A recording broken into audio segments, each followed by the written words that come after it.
The moment the will was opened, I felt my world split in two. My son sat across from me, wearing the kind of smile a man saves for victory, certain he was about to claim everything my husband and I built over a lifetime. But when the first line was read, the room shifted, his confidence cracked, and the truth rose like a quiet storm. Betrayal does not arrive with shouting. Sometimes it arrives in a single sentence, one that reveals exactly who believes you matter and who never did. Before we dive into today's story, take a moment to share where you're watching from. We love seeing how our stories bring people together from every corner of the world. Your thoughts and comments are what make this community so special, and we're truly grateful to have you here. If you have not already, do not forget to hit that subscribe button and turn on notifications so you never miss a new story filled with drama, resilience, and unexpected twists. Now, settle in, get comfortable, and maybe grab your favorite drink because this is a tale you will not want to miss. Let's get started. I am Eleanor Cole, and Charleston has been my home for most of my life, long enough for its magnolia blossoms and salt-heavy breezes to feel stitched into my breath. In the quiet that followed James's passing, the house on South of Broad seemed to exhale with me, every wooden beam carrying memories of the years we spent building a life, a family, and a legacy that neither of us imagined would grow into a $100 million empire. The mornings were the hardest. I would walk past the library where James once sketched restoration plans, past the framed blueprints he insisted were temporary, though they remained on the wall for decades. His presence lingered everywhere, softened only by the hush of the old house settling into another day. People came and went in those first weeks. Former partners from Cole and James Development Group, students he once mentored, neighbors with warm hands and sad eyes. They spoke of James's brilliance, of his stubborn devotion to preserving Charleston's architectural soul, of how he believed old structures deserved to be loved into longevity. They spoke to me with gratitude, as though I had been part of those achievements too. I suppose I was, though I rarely stepped into the spotlight. James once told me that my instincts saved him from more than one disastrous investment. I never contradicted him, but I considered it nothing more than being a practical wife. Nathan had a different view of legacy. My only son moved through the days after the funeral with a calculated confidence. He carried himself like a man who already owned the future. He walked into the house as though assessing what would soon belong to him, studying the antique furniture, the art, the land.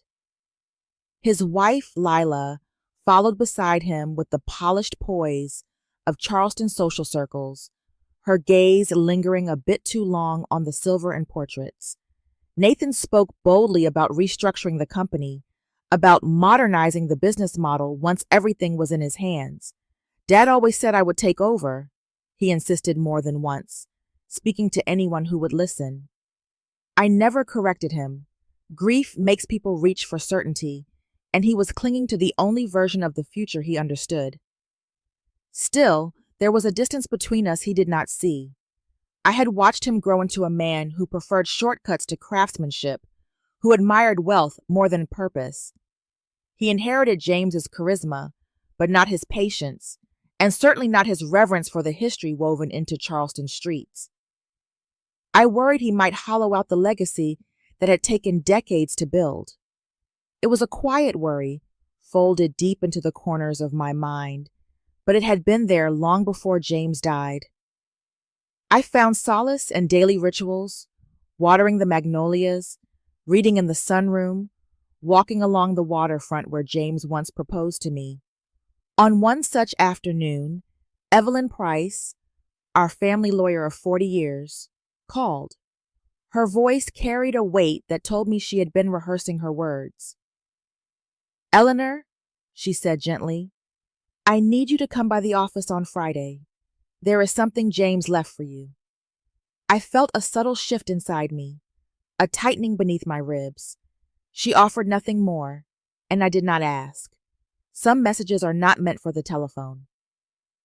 That evening, alone in the quiet library, I rested my hand on the back of James's leather chair and allowed myself to breathe in the unease. I sensed that whatever awaited me at Evelyn's office would not simply reveal James's wishes. It would change the rhythm of my life and perhaps the lives around me.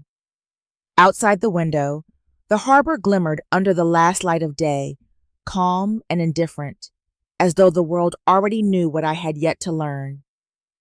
If you're still watching, and this moment hit you as hard as it did me, comment number 1 below so I know you're still with me. Now, let's move on to Chapter 2. Things are about to shift in ways no one expects. The house felt unusually still after the last guests from the memorial had gone, as though the walls themselves were listening for whatever might happen next. I tried to settle into the familiar rhythm of preparing dinner, but the clinking of dishes sounded louder than usual. When Nathan and Lila arrived, they carried with them an energy that disrupted the quiet I had been trying to hold together. Nathan walked straight into the dining room and pulled out the chair at the head of the table, the same chair James had occupied for decades. It was a small gesture, yet it echoed through me like a slow, distant rumble of thunder. Lila's approving smile only deepened the unease that curled at the base of my stomach. As we began the meal, Nathan talked as if he were already responsible for the direction of our family. He spoke about selling the cottage on Isle of Palms, describing it as an unnecessary burden and suggesting that the land would make an excellent investment for a new technology project. He spoke with certainty, not consultation, the way someone speaks who expects everyone else to follow along. Lila added that it was time for our assets to work for the next generation, a phrase delivered with polished confidence. I listened quietly, but inside me something tightened. That cottage held years of memories, sunsets James and I shared, mornings filled with the sound of ocean wind slipping through the screens. Hearing it dismissed so casually felt like watching someone erase the past with a single sweep of the hand. Then Nathan made the statement I knew he had been building toward. He lifted his glass slightly, not in a toast, but in a declaration. Dad left everything to me. Everyone knows that. The words landed heavily in the room. A few relatives exchanged glances. Lila looked triumphant. I felt myself sit a little straighter, not out of challenge but out of instinct, as though my body recognized a shift before my mind did. I did not respond.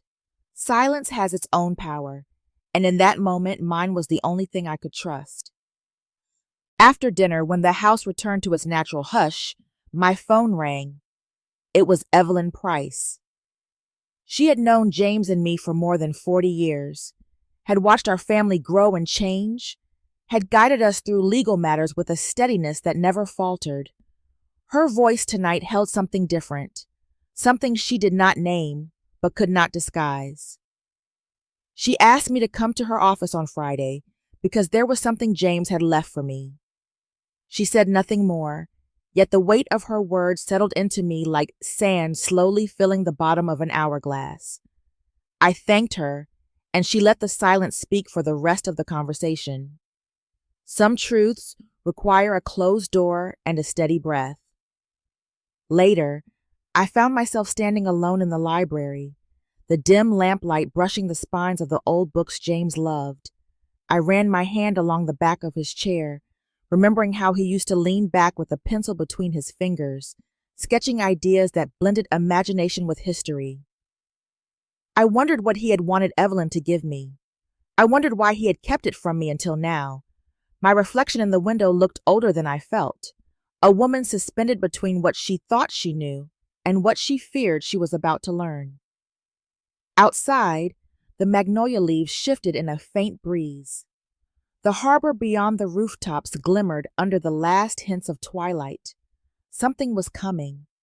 I could feel it with the same certainty that I could feel the tide pulling at the shore. Friday was no longer just another day on the calendar. It was the beginning of a path I could not yet see, one that would force every hidden truth into the light. If you're still here and the tension is starting to rise for you too, drop a number 2 in the comments to let me know. Now get ready, because Chapter 3 will reveal cracks no one can ignore. The morning of the reading arrived with a pale light drifting over King Street, settling gently on the brick sidewalks and the historic buildings that had witnessed generations of Charleston families manage their affairs with pride and, at times, conflict. I walked into Evelyn Price's office with a steady breath, though my heart thudded in a rhythm that betrayed the calm I tried to project. The old Georgian building smelled faintly of polished wood and aging paper, a scent that carried both dignity and unease. The conference room was already filled when I entered.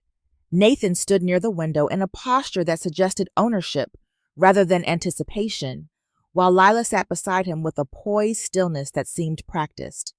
A few extended family members and former colleagues of James murmured among themselves, their voices drifting like distant waves. Evelyn entered with the composure of someone who had guided countless families through moments just like this one. She placed the sealed envelope on the long wooden table with deliberate care. I watched the wax seal glint under the overhead lights, a small detail that suddenly felt heavier than any words that had been spoken since James passed. Evelyn clarified the formalities of the process, then cut the seal with a steady hand. The room fell into complete silence, as though the air itself was holding still. When she read the first line, the world seemed to tilt, not with shock, but with an almost unbearable clarity. Before all else, I grant full stewardship of my estate to my wife, Eleanor May Cole. The words drifted across the room with the weight of a tidal wave. My breath thinned, not because I desired the authority granted to me, but because I immediately recognized the storm this would unleash. Nathan's chair scraped sharply across the floor as he stood, his face flushed with disbelief.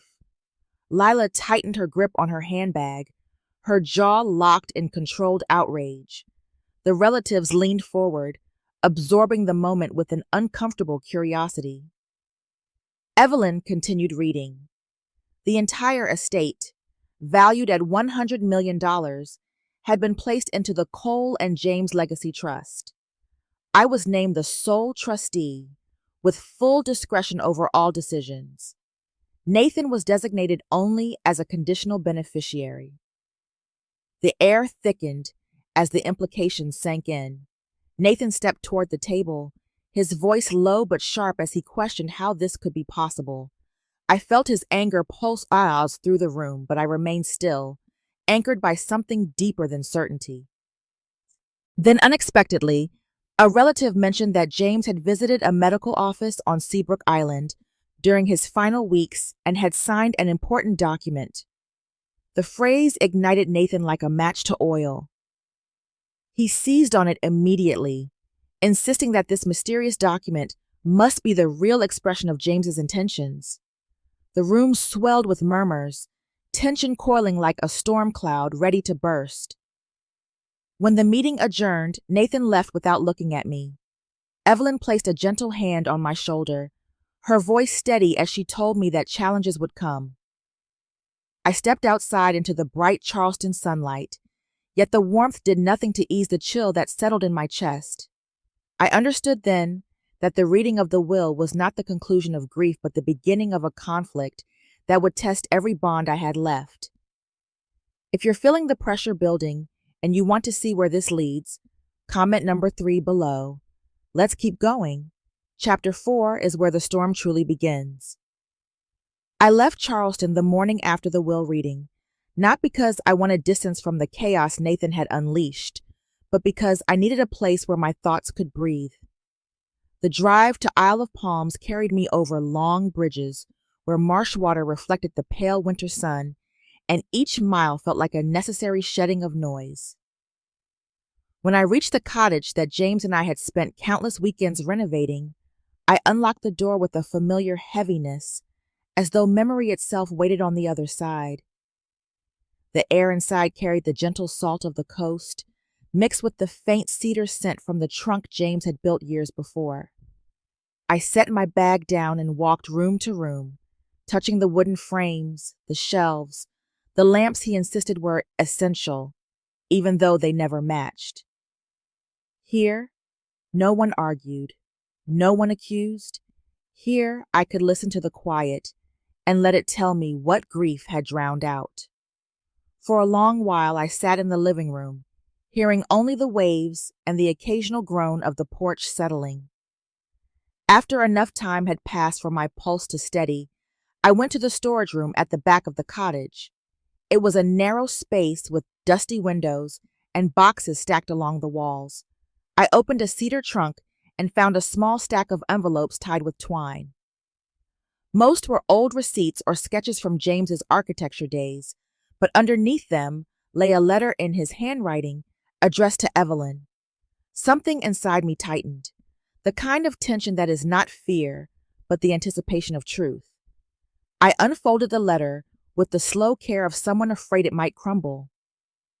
He wrote that his estate should never fall into impulsive hands, and that he trusted me to uphold a vision born from decades of work, not momentary pride. He wrote that Nathan was talented but adrift, drawn toward the image of success rather than the substance. He said I would know what to do even if he himself could not be there to guide the storm. Reading those words felt like hearing James breathe beside me again. They were not legal instructions, but they were a map of his intentions, and suddenly the responsibility I carried felt less like a burden and more like a vow. Still, my heart remained divided. I remembered Nathan as a boy, lifting driftwood with both hands to build elaborate castles in the sand. He always wanted to make things bigger, stronger, faster. That ambition used to make me proud. Now it frightened me. The anger he showed in that conference room was not just disappointment. It was a belief that I stood in his way, that I had taken something meant for him. The thought hollowed me in a way even grief had not. The next morning, Evelyn arrived at the cottage after I asked her to come. We sat on the porch, wrapped in blankets against the cold Atlantic wind. She did not scold me for leaving town or speak of Nathan's escalating accusations. Instead, she talked plainly about strategy. She told me that transparency was my strongest armor, that the more clearly the community understood the trust's purpose, the more fragile Nathan's claims would become. She encouraged me to think of the Cole James Legacy Trust not as a shield, but as a beacon, something the public could rally behind. After she left, I stayed outside until the sky softened into the lavender color James had always loved. I held his letter in my hands and understood that this was my turning point. I could no longer shield myself with silence. I had to protect his legacy in the open, even if it meant standing opposite the person I once cradled in my arms.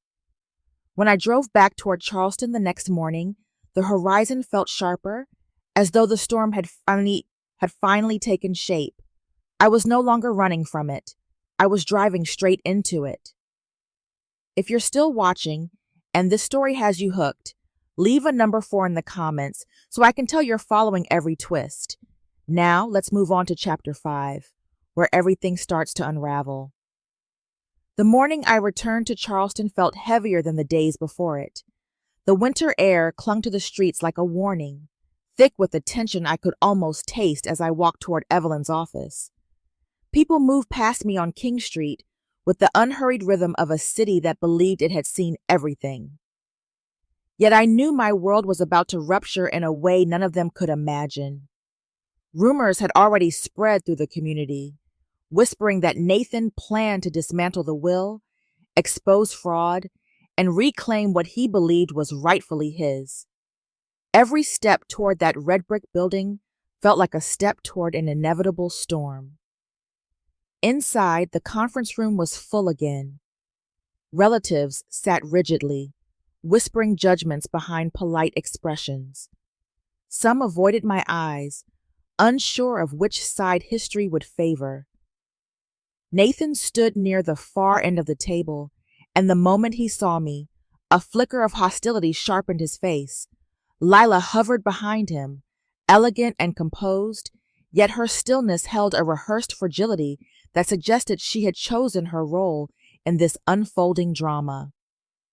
Evelyn began the meeting with her steady voice, reviewing the procedural steps for executing the trust. Before she could finish her first paragraph, Nathan shoved back his chair and stood. His anger filled the room before any words did. He accused me of manipulating James during his final weeks, of influencing the estate against his true intentions, of exploiting his vulnerability. He spoke with the certainty of someone who had rewritten reality in his mind long before this moment. I felt every gaze in the room shift to me, some curious, others cautious. For a heartbeat, I simply breathed, letting the noise settle. When I finally answered, my voice remained level, but Nathan cut me off before I could finish a sentence. He claimed the will was invalid and declared his intent to challenge it legally, no matter how long it took or how public it became. His rage trembled just beneath the surface, not wild but tightly coiled, driven by something deeper than greed. It was the desperation of a man trying to resurrect an identity he believed James had denied him. Then came the moment that changed everything. One of James's distant cousins, who had always enjoyed stirring tension, mentioned an old rumor. She insisted that James had signed a separate document during his treatment on Seabrook Island. The room froze. Nathan seized on the rumor instantly, claiming this unknown document must reflect James's real wishes. The relatives erupted into anxious whispers, while Lila placed a delicate hand on Nathan's arm, as though steadying a man who had just found proof of betrayal. I felt the floor shift beneath me. I had never heard of such a document, yet the mere suggestion of it cast a shadow over everything we knew. Nathan's eyes gleamed with triumph as he announced that he would obtain the medical records, subpoena every signature, and reveal the truth. His voice carried the conviction of a son who believed he had finally uncovered evidence of his mother's treachery. Silence followed his final accusation, heavier than any word spoken before it. I met his gaze and saw no trace of the boy I raised. All I saw was a man convinced that I had robbed him of his birthright. When the meeting dissolved into chaos, Evelyn guided me outside. Reporters had already gathered, sensing a story larger than a family dispute. Flashing cameras framed me in their lenses as though I were already on trial. Standing there in the cold, I realized the battle ahead would not take place only in courtrooms or conference rooms. It would unfold under the scrutiny of an entire city. And it had only just begun. That night, after the chaos of the meeting, I returned home to a silence that felt far heavier than the noise I had left behind. Charleston's historic district usually comforted me with its familiar rhythm, but as I walked through my doorway, it felt as though the house itself held its breath. Nathan's accusations still echoed in my mind, sharp and relentless. It was not the legal threat that cut the deepest. It was the look in his eyes when he called me a betrayer. No mother is ever prepared to see her child view her as an adversary. That wound settled in my chest like something cold and immovable. In the hours that followed, the consequences of his outburst spread quickly. A neighbor who usually waved from across the street now stepped inside her doorway when she saw me outside. Two acquaintances from the Preservation Society sent polite but pointed messages asking whether it was true there was a second document. I did not respond. I simply sat in James's old reading chair and tried to breathe through the unraveling. Evelyn called just after sunset and asked me to come to her office. When I arrived, the building was dark except for her single lamp glowing through the glass. She ushered me inside with a quiet urgency. On her desk were two folders, both thick, both ominous. She explained that Nathan had already contacted a legal team and was preparing to petition the court to remove me as trustee. His argument would be based on claims of undue influence, emotional exploitation, and conflict of interest. If I remained passive, the judge could suspend my authority before a full hearing even began. The estate would be frozen, and the trust's mission would be stalled before it ever drew breath. Evelyn laid out the choices before me. The first was to remain silent and wait for the court to make its judgment. It was a path of minimal confrontation, but maximal vulnerability. The second was to respond aggressively with a counterclaim and escalate the dispute into a long, grueling legal war. The third option was to step beyond the confines of the courtroom entirely and speak directly to the community. She suggested a public address explaining the purpose of the Cole and James Legacy Trust, its intended programs, its value to Charleston. It was, she said, a way to reclaim the narrative before Nathan twisted it further. After leaving her office, I drove home and entered James's study, a room I had avoided for weeks. His drafting table was still angled toward the window, as though waiting for him to return to it. I opened the drawer where I had kept his last letter. The paper felt warm in my hand, though the room was cold. His words rose from the page with the clarity of someone speaking beside me. He had chosen me because he trusted me to protect his life's work, not simply to distribute wealth. He trusted my steadiness more than Nathan's ambition. Reading his handwriting again, I felt the weight of that trust settle into me as something firm and undeniable. By the time dawn approached, I had made my choice. I would not hide. I would not engage in a battle fought only in legal filings and whispered suspicions. I would stand in the light and let the city see what the trust was meant to build. I spent the early morning drafting the speech I would deliver, letting each sentence carry both my resolve and my grief.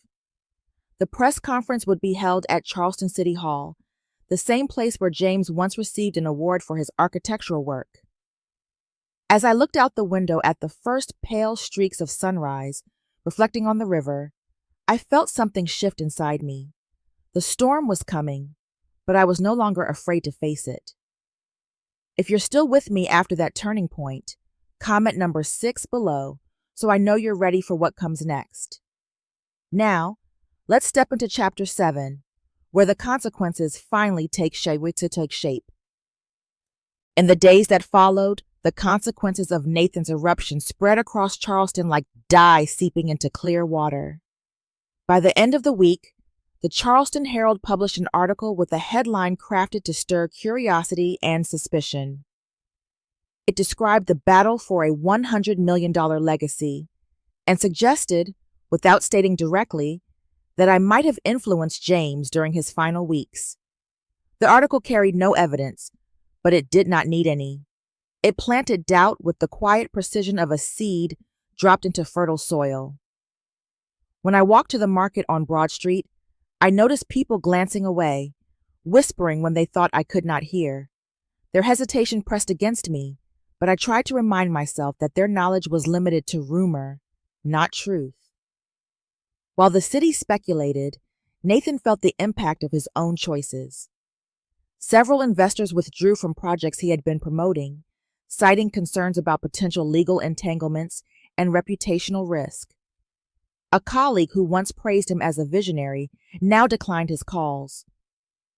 Nathan responded with defiance, telling people he was in complete control of the situation, but cracks began to show in his confidence. Lila, who had once encouraged his ambitions, grew irritable, and their private arguments spilled into the edges of public spaces. Even from a distance, I sensed the strain threading through their home. Then, an unexpected counterweight emerged. A group of architecture students from the university, most of whom had once heard James lecture about restoration ethics, released a public statement of support for me. They described James as a man who believed deeply in service, in stewardship, and in the idea that legacy was not something to be squandered. They posted photographs of him reviewing their models and thanked me for quietly funding workshops and field trips over the years. Reading their words, I felt a warmth rise in my chest, a reminder that James's spirit still existed in the work of young hands shaped by his teachings. Shortly afterward, the court received the independent audit Evelyn had requested.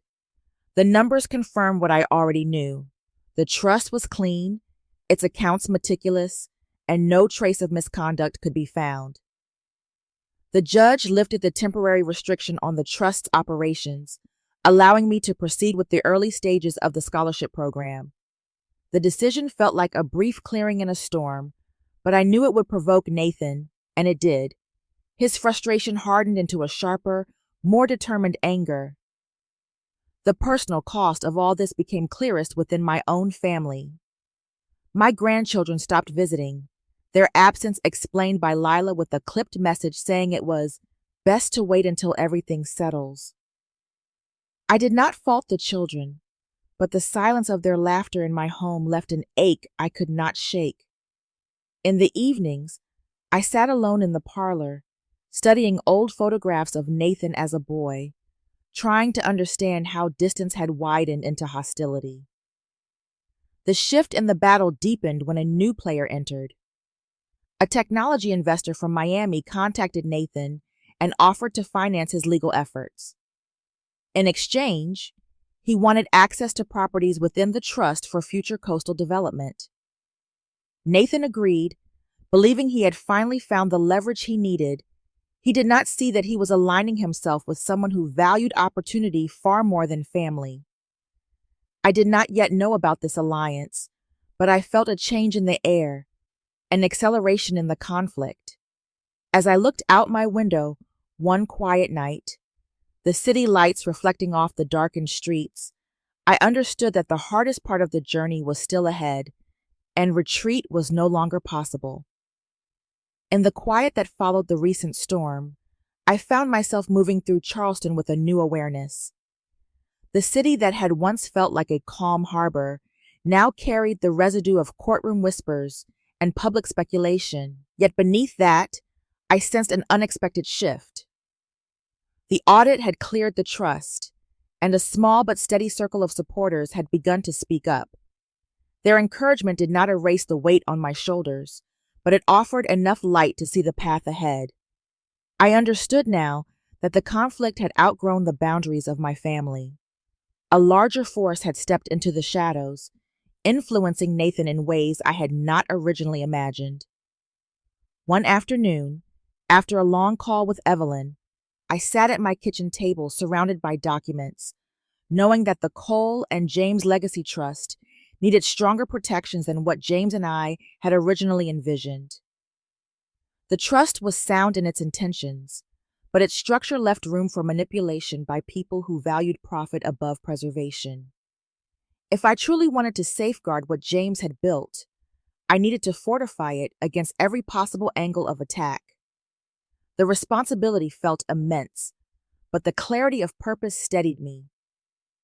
The following week, I began assembling a council of oversight.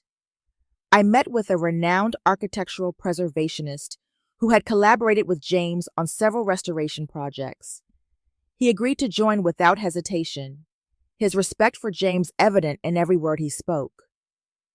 A respected economics professor from the local university accepted the role of financial consultant, emphasizing the need for long-term planning in nonprofit work.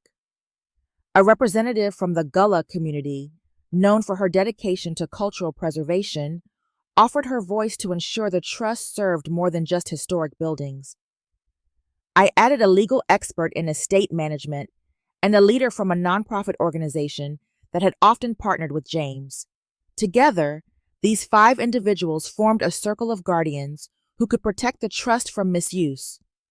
Seeing them gathered around one table brought me a sense of relief I had not felt since before James passed. With the board established, we drafted new legal provisions. No significant financial decision could be executed without majority approval. No property could be transferred, sold, or repurposed without full documentation and cross-checking. The trust was no longer vulnerable to a single person's ambition, not even mine. These safeguards closed the door permanently on any outside investors hoping to exploit the estate. They also closed the door on Nathan's attempts to redirect the trust's assets toward his personal ventures.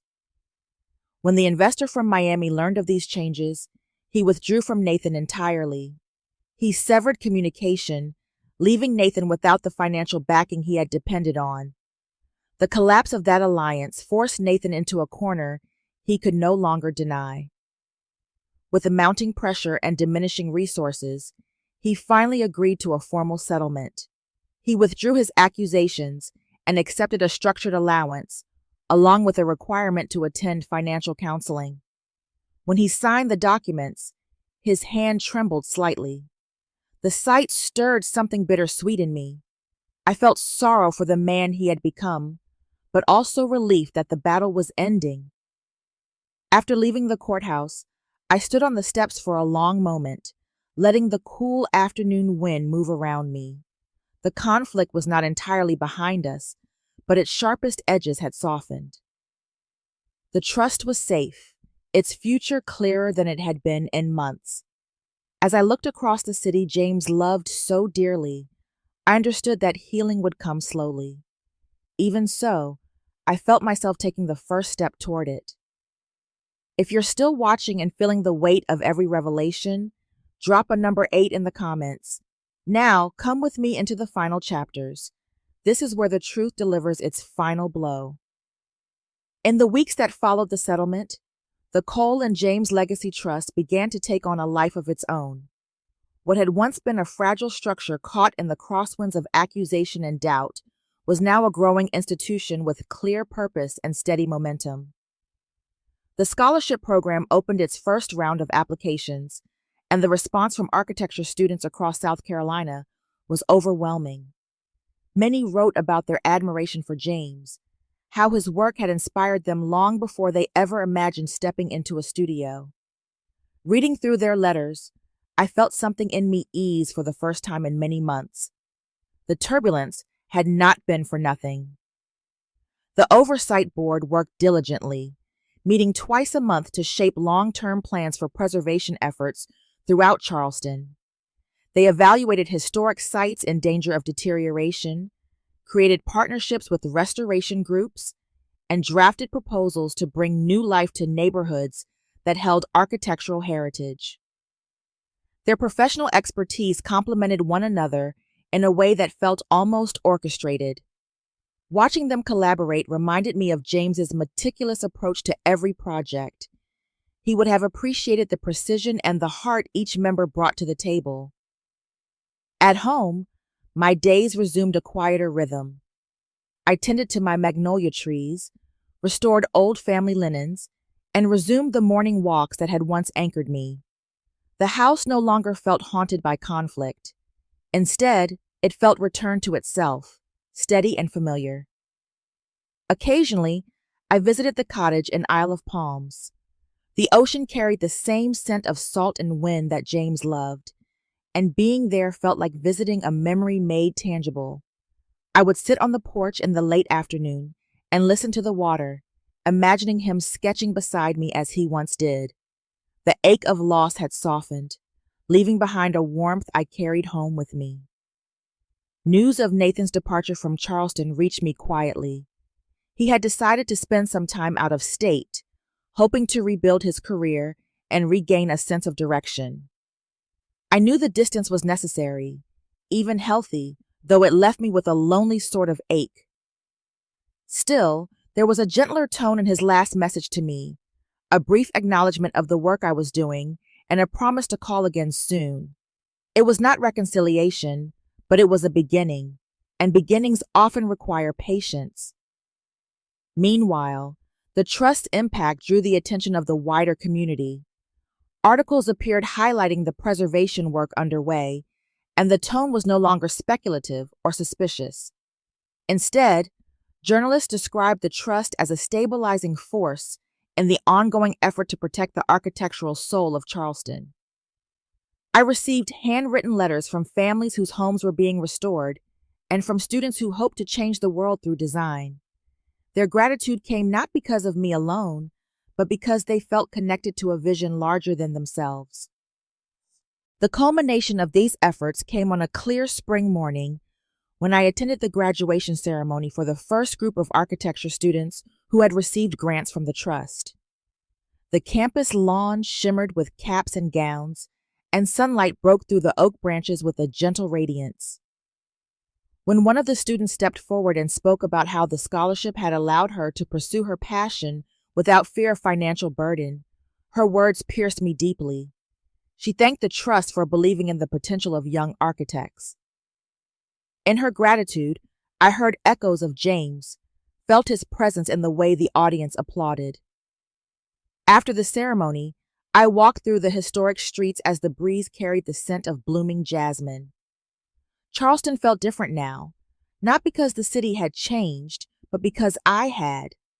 The conflict had been painful, but it had also revealed resilience I did not know I possessed. As I returned home, I paused before James's photograph in the hallway. I lit a small candle beside it, watching the flame bend and sway. It felt like a tribute not only to him, but to every step taken to honor the legacy we built together. The house was quiet that morning, the kind of stillness that felt earned rather than accidental. Sunlight passed through the magnolia branches outside my kitchen window, scattering gentle patterns across the floorboards.